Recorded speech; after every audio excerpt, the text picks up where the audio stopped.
With its full membership in Brics, Indonesia has embarked on a new chapter of economic diplomacy, which can help it expand economic partnership and reduce its export dependence on Western markets such as the United States and European Union.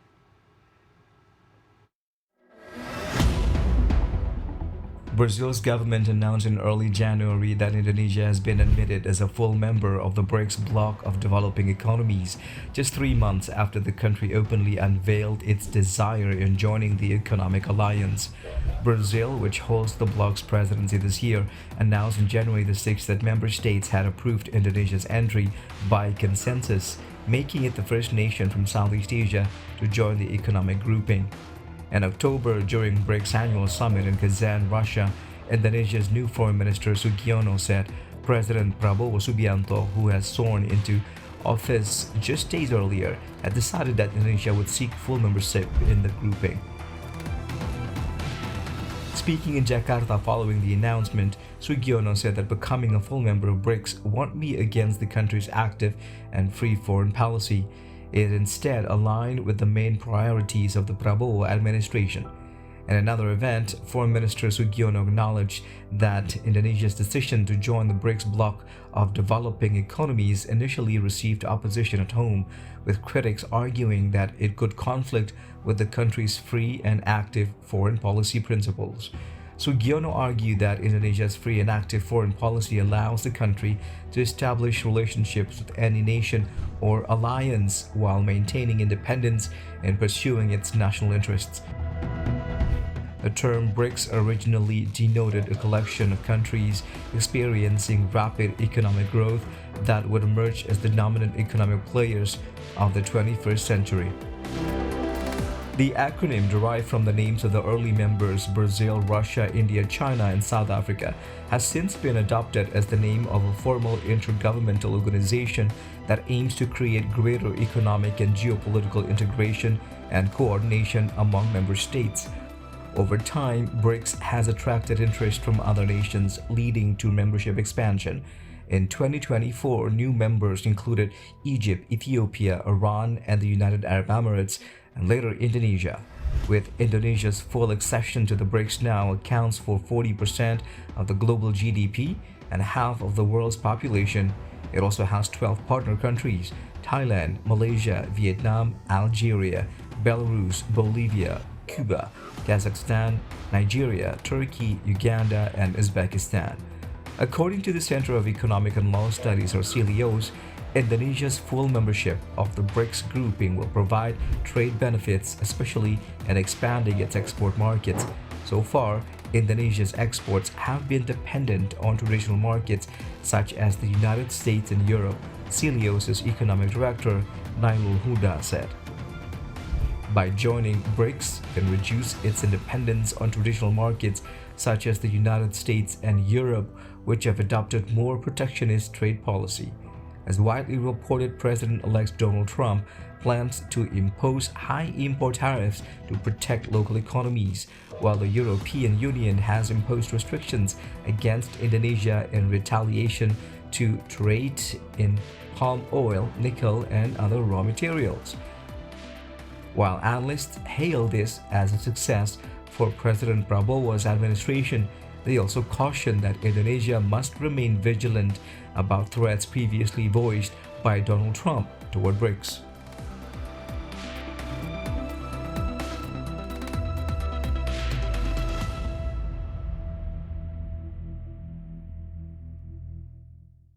Brazil, as the chairman of Brics, announced in early January that Indonesia has been admitted as a full member of the Brics bloc of developing economies, just 3 months after the country openly unveiled its desire to join the economic alliance. And today, our guest, Professor Ariawan Gunadi, expert in international trade, he will talk about the positive and negative impact of becoming a full member of the Brics groups.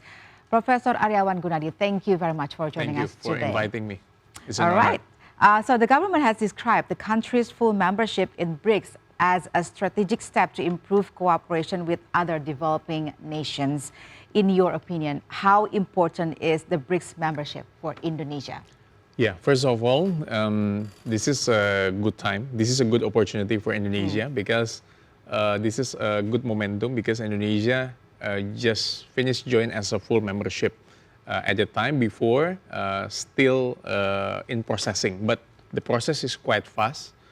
In my last interview, I mentioned about this, and we believe that full membership in BRICS will represent significant strategic step for strengthening nation, especially in BRICS country, in BRICS nations. Okay. Because as we know that the membership of Indonesia will play a good role. Even Indonesia have a independent or free and active foreign policy, but still the cooperation with developing countries will be more and more with joining with the BRIC itself. When you say strategic value, it means have more positive than negative impacts to Indonesia if we join BRICS. Yes, of course we have positive things because Indonesia will diverse, the economic will diverse, and the cooperation will be more and more. Because we're not only depending with the west side, but now we have cooperation with the another cooperation like BRICS. Even we know that Indonesia have in many cooperations like APEC, WTO, G20. We just finished the G20, and then we just finished as the chair of the ASEAN last time. But we believe that this cooperation will make stronger and diverse our good and tariffs, of course, for barriers. Okay. And then, of course, for the negative side, we know that Donald Trump will impose 100%, as we know from the medias. And this is not only the first time because Donald Trump has ever threatening the China. Last time, 400% for the tax for the EV because China it's quite strong with the electric vehicles. But we do believe that if because BRICS allocated more than 40% of the total growth population in the world, I believe that this is will be a new power for economic diplomacy. Create more Yes. opportunities for Yes. Indonesia to expand its market. So BRICS is a growing economic force where members mostly have economic similarities. With such an economic profile, what can Indonesia get from BRICS membership in trade and other economic aspects? Yes, that's a very good question because first thing that we have to remember, joining BRICS means we will reduce tariff and non-tariff barriers. So if we send our product or we get impose product from another BRICS country, we will get tax cut. And of course, there will be a specific opportunities with BRICS countries or BRICS members that as we know in my file that China remains Indonesia's largest investor with investment realization reaching USD 5.78 billion across 11,551 projects from 2024. Okay. So this is one of the largest So trading partners. it makes sense then. It makes sense. Okay. And then from Brazil, we know that this is quite strong from agribusiness and also soybeans, meat, and sugar. So we can have this cooperation with Brazil. For Russia, strong in energy technologies, particularly in natural gas, nuclear, and oil sectors. So three of these quite important. And we will, Russia will support Indonesian energy. And then for India, India is quite for global pharmacy and technologies. And there are many CEOs from India.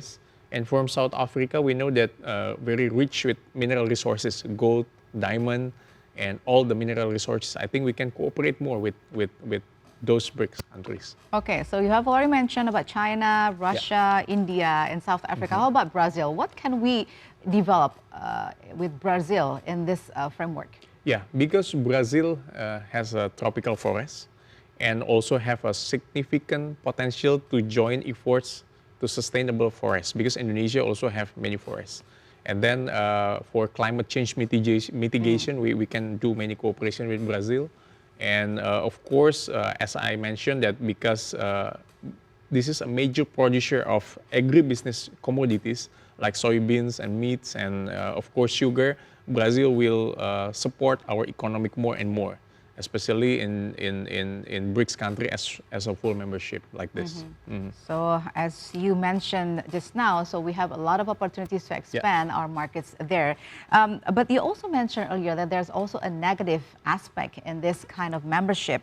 As a new member, what agenda should Indonesia do in order to, for example, to make it more effective in fighting against the trade restrictions imposed by the Europe and the US, for example? Yes, of course. This is a big challenge because joining a full membership in BRICS, we will get many challenges from West country, especially from the US. And just today, Donald Trump will be inaugurated as a new president.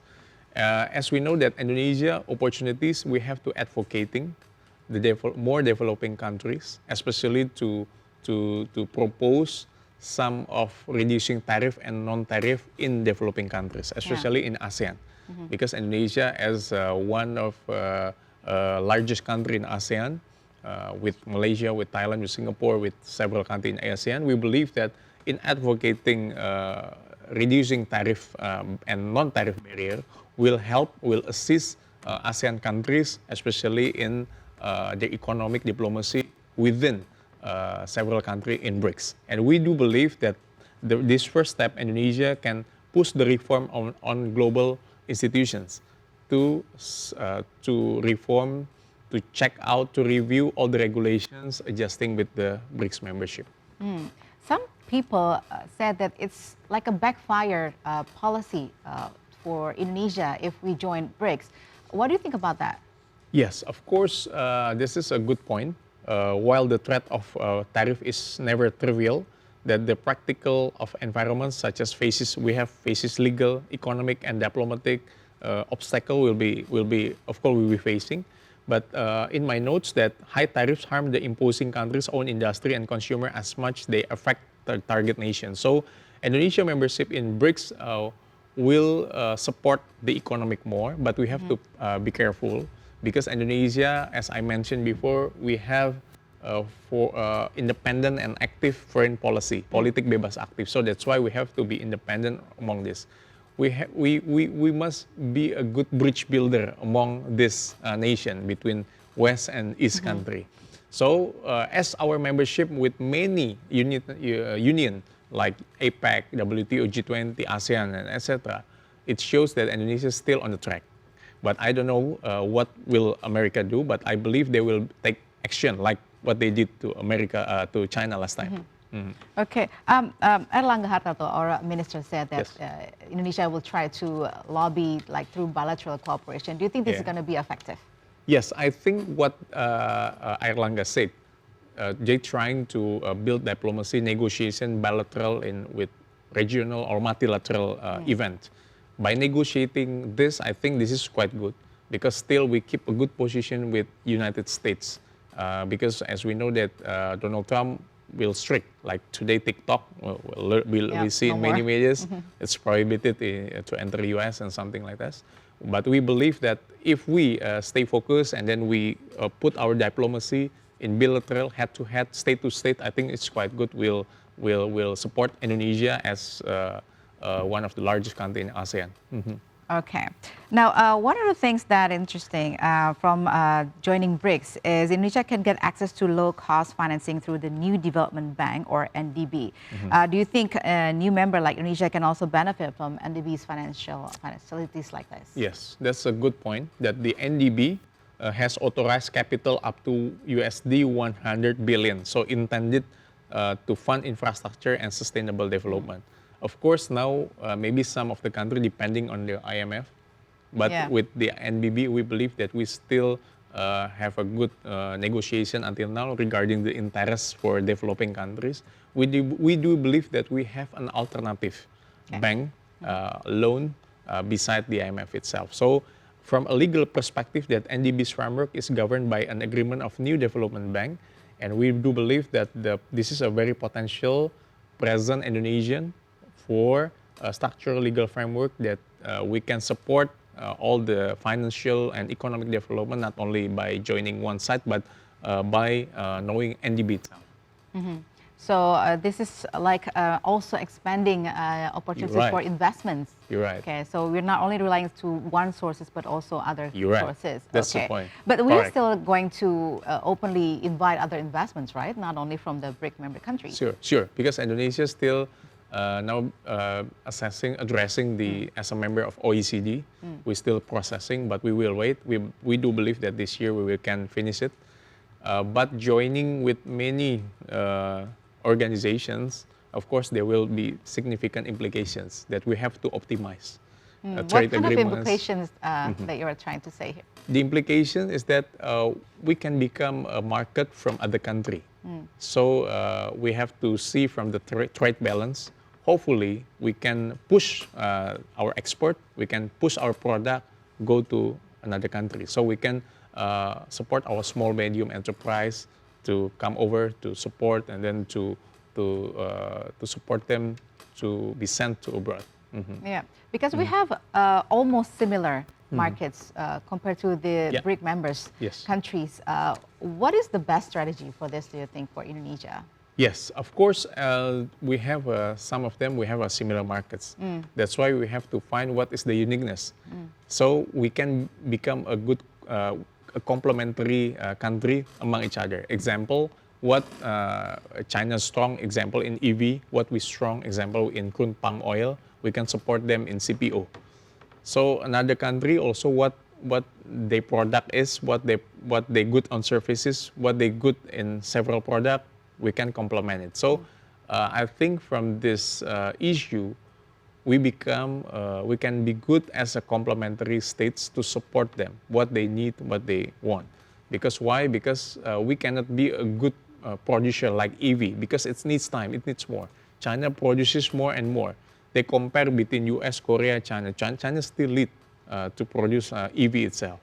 And then many products with using auto driving, something like that. So what we have to do is that we don't put the similarities on this, but we have to be a complementer on that. Complementary. Yes. Okay. Right. So besides BRICS, Indonesia also joined APEC, World Trade Organizations, G20, and OECD in the process, and several other organizations. What is the logic for Indonesia to join so many alliances like this? Yeah, of course, reducing tariff barriers in joining all the membership of the international organization. And second one, harmonizing standards and improving digital connectivity among the countries.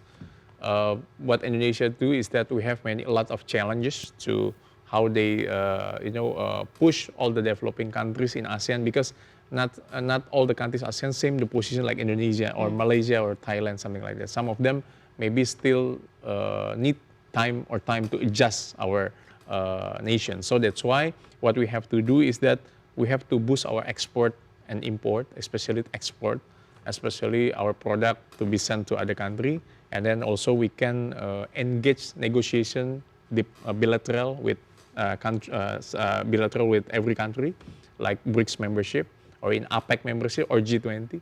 And last time we become a chair of G20 or president G20 or chairman of ASEAN, we can show to the public that this is Indonesia. This is the beautiful Indonesia.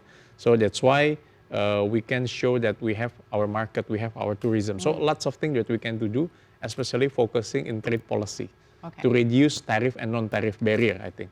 If we can choose, which one of them do you think is the most relevant for Indonesia? Yes, last time Indonesia became the host of G20 and chair of ASEAN. I think this is a good point because why? Being a chair of ASEAN, it's one of exposure for Indonesia. G20 also, because it's very successful last time in Bali, if I'm not mistaken. And joining BRICS, I think it's a good momentum. This is show how President Prabowo shows that we lead. We can play the role. We can become a player in playing field, and we also become a bridge builder among the country. I think this is a good position and a good decision to start 2025. All right. Thank you very much for your opinion today, Thank you. Professor Ariawan Gunadi. Thank you very much for joining us today on TVR World. Thank you very much.